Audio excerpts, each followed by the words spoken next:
Alam nyo ba na lapitin ako ng mga hayop ngayong taon na to? Sa katunayan, meron na naman po ako nakuhang hayop kahapon. Ayan, kukunin ko. Wait lang. Ayan. Oh, siya. Ayan. Oh, ito. May nakuha na naman akong hayop sa daan. Isang ibon na kurokokok kung tawagin dito sa amin sa Bicol. Ayan. Wild dove ba tawag dito? Ayan. Nakuha ako sa daan. Nalaglag siguro sa pugad niya.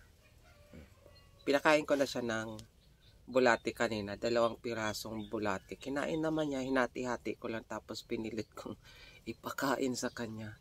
Baka kasi mamatay kapag hindi kumain araw-araw. Tapos kapag pinakawalan ko naman baka makuha ng mga daga.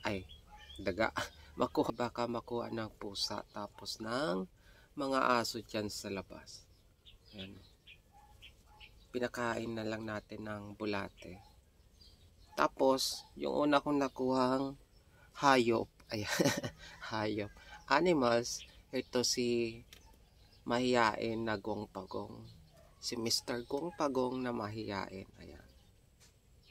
Tapos, yung pangalawang nakuha natin si Philippine Green Lizard. Ayun, pinakawalan natin kasi hindi natin yan mapapakain. Kaya na niya yung sarili niya. Ito, si ibon, hindi pa niya siguro kayang kumain mag-isa. Kaya pagtsatsagaan natin siyang pakainin. Yung pangatlo kong nakuhang hayop, ito nga pala. Yung alaga ni Enrele. Nakuha natin dyan sa daan. Kahit hindi natin siya pakainin, ayos lang. Diba?